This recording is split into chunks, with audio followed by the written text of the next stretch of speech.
Hi everybody, this is Craig from the University of Applied Research and Development. With our videocast, we are honoured today to have with us Dr. Kathleen Fink, who is the Distinguished Teaching Professor at the University of Missouri, St. Louis. Welcome, Dr. Kathleen. So good to have you with us. Thank you, Craig, and thank you for the invitation. Now, I understand that you are semi-retired, but with all amazing, incredible people, such as yourself, you keep getting pulled back into education. So tell us about what you're doing. Well, my most recent full-time employment was Assistant Dean of the College of Education at University of Missouri, St. Louis. And I tried to retire about a year ago, but I said they're like the mafia. They keep pulling me back in. So I have a moniker, Distinguished Teaching Professor, and don't get too impressed. That's just to keep me pulled back in. And I'm working on a full-time basis on a part-time appointment. I train principals, I train superintendents in our graduate programs, and we have some innovative pathways to the teaching profession here for our state, and I'm involved with some of those programs. So whatever they ask, it's hard to say no. Well, it certainly doesn't sound like a retirement that's keeping you busy. Yes, it's great. It's all good. I'd love for you to share with us some of your experiences from your distinguished past, and particularly about turning around the low. In New Zealand, we say low decile, but in America, a high poverty school. I'd love for you to share with us what that was like and what you did. Well, I would say that was the hardest part of my career, about a 9-year stint, and the most rewarding by far when I look back on my career now. And we have unfortunately, a lot of crime in the urban area here in St. Louis. And it was a little elementary school, and I didn't have much experience as a principal, just a very little bit when I got there. And I've only left that school about 6 years, so it hasn't been that long ago. And it was the kids were 96% free and reduced lunch, 100% minorities, and we were located within a several block district of the highest crime area in St. Louis or St. Louis County. So that was the context. And how we did it was, it really involved changing the culture of the school. And it also involved me learning a lot of lessons as a leader.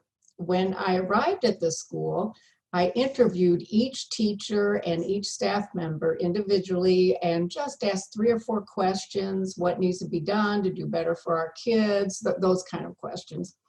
So tried to get a relationship with faculty and staff and get some themes going for what might be missing in the curriculum or instruction or assessment pieces. And so after that, I thought I had a good vision and good concrete work ideas for what needed to be done. And a lesson I had to learn as a new principal was, just because I knew what needed to be done doesn't mean I would walk in the school and everybody on the faculty and staff would have, aha, here's our answer. Thank you so much. We're just going to turn around and do that right now. Well, it's not that easy. So I think a big lesson of leadership I had to learn was, you're bringing people along. They're not where you are at necessarily, and they're ahead of you in a lot of areas, not quite ahead of you in others. So you're bringing people along, and I had to learn to work together with this fine group of teachers and make our mission bigger than the everyday. Bigger than in the States, there is a lot of pressure about test scores. The kids get tested once a year, and there's a lot of governmental pressure on many levels about kids' test scores and why do our poor kids don't learn at the same rate our higher socioeconomic kids. And there's a lot of pressure in the classroom and on school leaders. So we had to learn to kind of turn that on its head and make our mission about bigger than that. So one of the first big pieces we did was we adopted this statement of Dr. Martin Luther King Jr. as our mission statement, and I'll just read it to you here. The function of education is to teach one to think intensively and to think critically. Intelligence plus character, that is the goal of a true education. So we kind of bonded together under the theme of this is what we're doing. You know, it's not so much about incremental increase in math scores, although that did happen. That absolutely happened. But I learned you can't put that on first base. That really doesn't go on first base. The mission goes on first base. And we also, when I talk to future leaders and current leaders, we weren't anybody special. We weren't anybody special. We just persisted. I like the statement, nevertheless, she persisted, or he. We just persisted. So we said, what do we need to do? What do we need to learn? And we learned how other high poverty schools achieve success. And we refused to give into the soft bias of low expectations for our minority kids and our kids living in poverty situations. And we just kept plugging at it. And we had successes and we had failures, but we persisted. We did adopt a paradigm based on a study called 90-90-90 schools. I don't know if you're familiar with that, Craig, but it's a study that was done here in the States under the Doug Reeves organization. And they studied schools that had 90% of their kids on free and reduced lunch, 90% of the kids are minority, and that they really got to move the school to 90% of the kids proficient on the state and federal tests. And we didn't hit that mark, but we got very close, and we got much higher than the average scores in those tests for kids of all levels. So our students definitely became competitive with other students across the United States. And there are some tenets to that. I can go into more of that if you're interested, or your audience, but we did adopt a few tenets and started molding our work around that. I think that's really fascinating. Obviously, you looked outside to find examples of success, but I love that perspective of. There you go. That's the beauty of being able to edit. Yes, but if we're all leaders, we know things go wrong. You persisted. There you go. I was going to say that I love that perspective that you never give up. You have persistence, and that's a great attitude and a perspective to have, to understand that we may not all be the smartest and have the most money and have come from the best of beginnings, but if we persist, yes, it's not where we start, it's where we can end up, and yes, that's a powerful thing. Yes. I would love for you to share some of those tenets that you found most impacting in the school from the 90-90-90. Well, and I have a few funny snafus along with that I committed as a new leader. But these 90-90-90 studies, they say the first tenet is the school it's very obvious, it has an academic achievement mission and drive, and that is what's most important in the school. That starts with the bulletin boards. How do they look? How do the displays in the school look? What are they about? You know, they're about learning and achieving. It goes along with the mission statement. It goes along with what is celebrated in the school, what is emphasized. And also what helped us, one other tenet is clear curriculum choices. So we really honed down, rather than going broad and wide, we honed down on important items in reading, mathematics, science, and social studies that elementary children should master through those 5 or 6 grades. And we narrowed down what we taught. We absolutely narrowed it down. And then another tenet is a quick iterative turnaround. So we would meet weekly in grade level teams, and the teachers would discuss, what did we teach in the last week? what went well, what didn't, what are the kids still struggling with, and we would adjust on site for the next week. So we did quick iterative turnarounds on how the kids were doing. That's another tenet. And there's some work done by Marzano here in the States. He's a big name in education, but he identified some teaching strategies that are pretty powerful for higher level learning. And we emphasize those. There are about 6 of those also. And as a leader, here's what you do. That is what you promote and emphasize. So for example, in the leadership position, I might say, okay, let's focus on similarities and differences. That's a high yield instructional strategy for the next 5 weeks.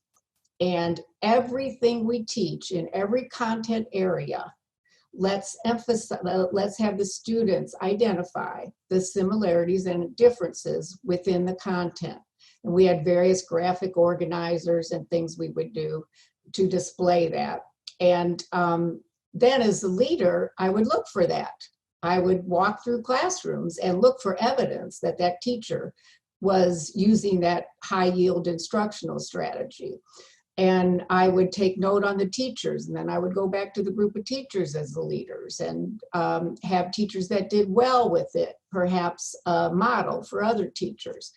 So it was kind of like learning what we need to learn. And then as a leader, then you have to decide how you're going to promote that in your school while keeping a positive culture, doing it with people, not to people. So those were some of the tenets at that study that we employed, and they were successful for our kids. How important do you think it is to have people from inside the organization being the model of something that's going to work well and is working well versus having someone come in as an outside expert? Yeah, I think an outside is good to learn something new, which, you were saying, you went outside to look for who else has done this work and how did they do it. But once you kind of have that down, it's so much more important to build it inside because you're building capacity in the people on your team for excellence. You're building capacity for excellence. You're also acknowledging the people on your team. And there's a plethora in research on leadership, which is good in a high poverty school because you don't have money. If you want to retain your employees, recognition and acknowledgement go a long way. In education, we all know we don't get the big bonuses for performance or, children doing well. We don't get a new car or anything like that. So it also recognizes your internal people and their work. Another plus of that is that if the internal person is showing what they did that was effective to other folks on your team, they're working in your context. So it's more authentic to their colleagues. Oh, they did this here with our students, so I'm going to try this in my classroom. So I would say those are the 3 reasons. So it's not just in K-12 education, but you've been quite a disruptor in higher education as well. Why don't you share some of your disruption? Yeah, well, I think in higher ed, I definitely did not fit in, but luckily that I worked with a fine group of professionals. So we all got along just fine. And I don't have a bad word to say about anyone I worked with or the institution, and I'm still working there. So a lot of fine people, but it is really my belief, and I have freely shared that across the college, that I think traditional higher education, at least how it's done in the States, is a dinosaur. We've used the same system since the beginning of the United States, and we launched into higher education. The Carnegie seat time unit of credit and how we organize the knowledge base, how we deliver the knowledge base, how our students prove they've learned the knowledge base. I think the whole system is just a little antiquated. And what I've shared with colleagues is if we don't change in higher education, we're going to die out like the dinosaurs did. So sometimes that's not real popular, but we've had many discussions. And I had the pleasure of leading an innovation center in the College of Education, and it was called the Ed Collabitat. And our motto was professional creativity, revolutionary education. And we would bring in educators and we would try to creatively problem solve issues in the field in K-12 education. And we learned techniques to work with groups and spark creativity and hone down on certain ideas, and then help implement. We also started many innovative programs of our own and went out to schools. We have several innovative pathways to earn teacher certification that are housed within the College of Education. We would work with those. We had a very successful education entrepreneur in residence program. And that was where we took folks, most of them practitioners in education, who had ideas, perhaps for a new tech program or a new way to teach reading, or some folks had innovations for mini computers or mini robots that would be less expensive than the regular robotics that kids or high school students are using now and younger. And we got that funded and were able to foster several education entrepreneurs that later earned national attention and are still out there. So that's the kind of work we did that you typically don't see in higher education. The traditionalist in higher ed would say there's no place for that kind of program in higher ed. You know, it's about research, finding new knowledge, disseminating that new knowledge, reaching out to practice would also be included. But those are the kind of things where I think we were kind of disruptive in our innovative pathways to teaching. We attempted to offer those in that's hard to say though, modularized format. So it would be smaller chunks of knowledge rather than teachers learning how to teach reading. You have one semester or 2 semesters back to back. Here's how you teach reading, or here's how you teach high school physics. Rather than that, we would kind of chunk the information and disperse it out through the teacher preparation program. So it could be more of a clinical model where the teacher starts teaching, and then by October or November, oh, now I'm ready for round 2, how to teach physics. And kind of doing it what teachers need when they need it, and dispersing different content throughout a teacher preparation program and trying to make it more of a clinical approach. So those are the kind of disruptive things we did, and I haven't been totally kicked out yet. So it's all good. It sounds that that's more of a scholarship of teaching and learning approach, where it's really Yes. focused on the teaching and learning and getting peer feedback and getting the Yes. research in there and then contributing to knowledge by sharing what works and what doesn't work. Yes, absolutely. You know, it's that bridge between, I would say the programs we have, the bridge between research, knowledge, and practice is much more iterative. It's not as research here, practice there. Our programs really try to meld the two. You know, when you look at how do we prepare nurses, how do we prepare physicians, those are clinically based models where people are kind of out there doing the work, coming back in. And that's kind of how we try to model our programs. Brilliant. That's one of the features of the New Zealand education system, how we train teachers, is we have a lot of practicums when people are out in schools and doing application. Yes. And I was trained through that system. I found my most valuable times was in the classroom. Absolutely. Absolutely. You know, we learn by doing, just like our students do. Dr. Kathleen, just in the couple of minutes that we have left, I'd love for you to share your wisdom for aspiring leaders, maybe those that are early in their career and looking to move up, or someone who's already in leadership but looking for that next step. What would be something that they should put into place in their experiences going forward? I would say, but there's the personal cultural piece. Number one, if as a new leader, it's not about you. It is not about you. And you're obviously a very talented individual. You've been drawn to leadership, or circumstances have drawn you to it. So the first lesson you have to learn is it's not about you. It's about your ability to communicate with people, to live true to your mission, and then bring other people aboard. So that would be one thing I would say. And live true to your mission. If you say all children can learn, don't let your faculty see you give up on that at some point. So that would be the first advice. It's not about you. Live true to your mission, and it's about your ability to communicate with people and bring them along.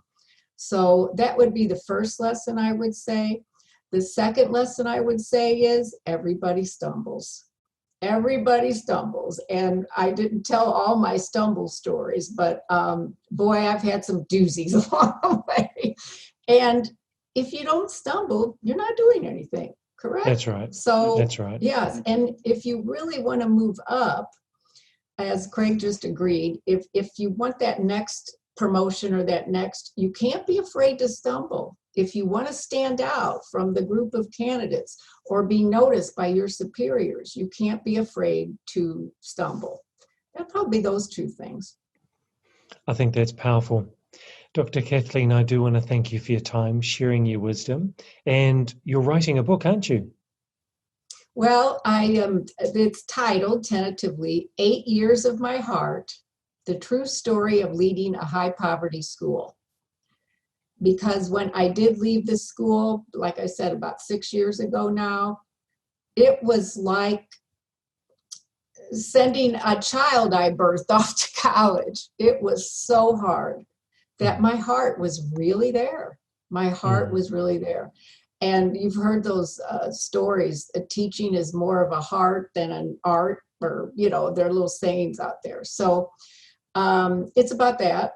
It's kind of a bigger version of some things you and I talked about, Craig, and then some other things, feelings, how we dealt with socioeconomic differences between the staff and faculty and our community, how we bonded with the community, how we dealt with issues of racial differences, getting deeper into some of those issues too.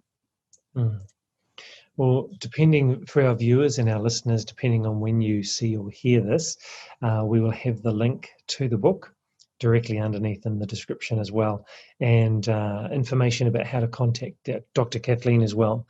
So Dr. Kathleen, thank you so much for your time. Really appreciate it. Thank you, Craig, and keep up the fantastic work you're doing. I look forward to learning more about it.